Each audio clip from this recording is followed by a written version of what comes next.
Assalamualaikum warahmatullahi wabarakatuh. Terima kasih kepada Dewan Juri yang telah memberi kesempatan kepada kami untuk mempresentasikan karya tulis ilmiah dalam acara Gemastik 14 tahun 2021 dengan judul Efektivitas Kemiringan Talang Penerapan Sistem Terpadu Pemantauan Cerdas dan Energi Mandiri Auto Charging dengan Mikrogenerator pada Sistem Hidroponik NFT. Kami dari tim Agrotek UG yang diketuai oleh Muhammad Muharram Waliullah yang beranggotakan Irena Meliana serta saya sendiri, Eliza Irawan. Yang melatar belakangi karya tulis kami yaitu umumnya sumber energi pada sistem hidroponik berasal dari listrik negara yang berbahan bakar fosil. Namun, pada saat ini bahan bakar fosil semakin berkurang dan tidak bisa diperbarui. Maka kami merancang sumber energi mandiri guna mengurangi penggunaan bahan bakar fosil. Pada umumnya, petani hidroponik memonitoring kadar nutrisi secara manual. Sehingga pada penelitian ini kami merancang pemantauan cerdas dengan menerapkan sistem IoT yang dapat dipantau kapan saja dan di mana saja. Rumusan masalah karya tulis ini yaitu bagaimana merancang dan menerapkan sistem pemantauan cerdas yang terintegrasi dengan IoT dan menghasilkan energi mandiri pada sistem hidroponik. Serta bagaimana mengetahui kemiringan talang terbaik yang mendukung pertumbuhan dan hasil tanaman. Tujuan dari penelitian ini merancang dan menerapkan sistem pemantauan cerdas yang terintegrasi dengan IoT dan menghasilkan energi mandiri pada sistem hidroponik serta mengetahui kemiringan talang terbaik yang mendukung pertumbuhan dan hasil tanaman. Batasan masalah pada karya tulis ini yaitu perancangan dan penerapan sistem pemantauan konsentrasi dan pH larutan hara pada sistem hidroponik berbasis IoT dengan merancang sistem energi mandiri menggunakan mikrogenerator pada sistem hidroponik. Perbandingan parameter pertumbuhan tanaman pakcoy pada beberapa kemiringan talang sistem hidroponik NFT. Penelitian ini diharapkan menjadi solusi praktis penerapan pertanian di perkotaan, serta masyarakat mampu mengembangkan model budidaya yang hemat dan mandiri energi. Alasan kami mengajukan karya ini sebagai karya tulis ilmiah adalah sebagai bahan acuan penelitian pendahuluan untuk penelitian selanjutnya, dan harapannya akan menjadi wahana transformasi pengetahuan antara lembaga pendidikan, penelitian, dan masyarakat. Berikut merupakan arsitektur sistem kelistrikan. Mikrogenerator bergerak memanfaatkan energi kinetik aliran air yang berasal dari tandon. Aliran air tersebut akan menggerakkan turbin mikrogenerator dan menghasilkan energi listrik. Kemudian listrik tersebut dihantarkan ke charge controller yang berfungsi sebagai alat untuk mengontrol pengisian daya ke aki, sehingga aki dalam pengisian daya tidak overload dan aki tidak mudah cepat rusak. Setelah itu, aki menghantarkan listrik ke inverter, yang mana inverter berfungsi sebagai pengubah arus DC menjadi AC. Daya listrik tersebut dapat digunakan untuk menggerakkan pompa air yang mengalirkan air baik untuk sistem hidroponik maupun yang dilewatkan mikrogenerator untuk menghasilkan listrik. Selanjutnya merupakan desain arsitektur sistem monitoring larutan hara hidroponik. Sistem terdiri dari sistem sensor, sistem transmisi data, mikrokontroler, dan sistem penyedia informasi. Aliran data pada sistem adalah sebagai berikut. Sistem sensor membaca data EC dan pH larutan hara. Kemudian data ditransmisikan ke mikrokontroler. Kemudian mikrokontroler mengirimkan data ke user melalui cloud yaitu Blink, dan user dapat memantau kondisi larutan hara melalui interface aplikasi pada smartphone kapan dan dimanapun. Pada gambar selanjutnya dapat dilihat besar tegangan yang dihasilkan oleh mikrogenerator yaitu sebesar 9,45 volt.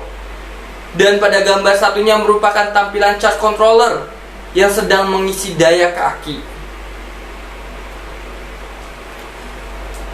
Berikut merupakan gambaran teknologi energi mandiri. Terdapat jalur selang pompa yang mengalirkan air dari penampung air ke mikrogenerator. Air tersebut akan menggerakkan turbin mikrogenerator dan menghasilkan listrik. Setelah itu listrik dialirkan ke charge controller untuk mengisi daya pada aki. Kemudian aki mengalirkan arus DC ke inverter dan diubah menjadi arus AC.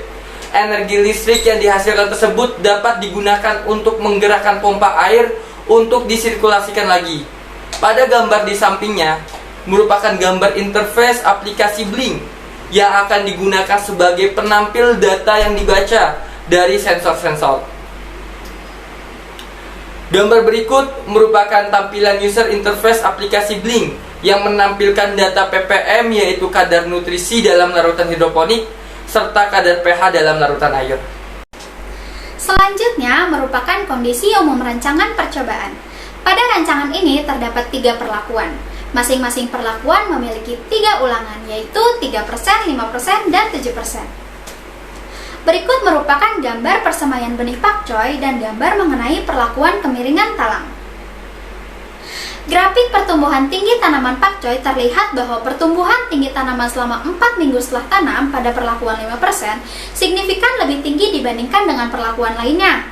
Kemudian, grafik jumlah daun tanaman pakcoy selama 4 minggu setelah tanam terlihat bahwa jumlah daun yang dihasilkan dari perlakuan kemiringan talang 5% menghasilkan jumlah daun yang signifikan lebih banyak dibandingkan dengan perlakuan lainnya.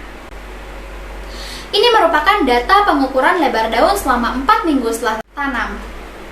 Terlihat dari grafik bahwa perkembangan lebar daun tanaman pakcoy pada perlakuan 5% signifikan lebih besar dibandingkan dengan perlakuan 3% dan 7%. Data hasil pengukuran bobot tanaman pakcoy selama 4 minggu setelah tanam terlihat bahwa perlakuan kemiringan 5% signifikan menghasilkan bobot tanaman yang lebih tinggi dibandingkan dengan perlakuan kemiringan lainnya. Kesimpulan dari penelitian kami, yang pertama, pada pengujian sistem pemantauan berbasis IoT dapat berfungsi dengan baik dalam memantau kadar nutrisi dan pH pada larutan hara hidroponik. Selanjutnya, untuk yang kedua, sistem auto charging dengan mikrogenerator dapat menghasilkan energi listrik yang dapat disikluskan untuk pengembangan model sistem energi mandiri, namun outputnya masih belum stabil dan tegangan yang dihasilkan lebih rendah daripada kebutuhan listrik sistem. Dan yang terakhir, pengaturan kemiringan talang NFT 5% memberikan hasil yang beda nyata lebih baik pada variabel pertumbuhan tanaman pakcoy, yaitu untuk tinggi tanaman, lebar daun, dan bobot basah tanaman dibandingkan dengan kemiringan talang 3% dan 7%. Berikut adalah video demo gambaran teknologi dari penelitian ini.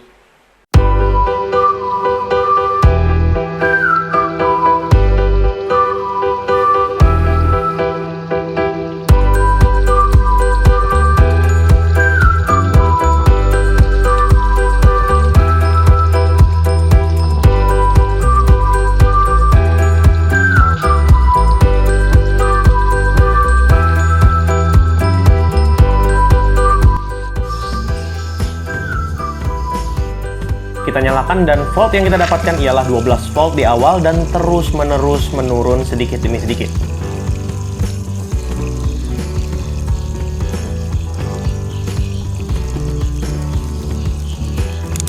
Sedangkan untuk arusnya kita mendapatkan 28 mA di awal dan terus menurun sedikit demi sedikit.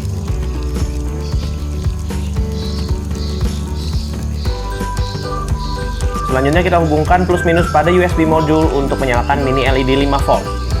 Dapat dilihat bahwa mini USB LED 5 volt dapat menyala meskipun redup di bawah sinar matahari.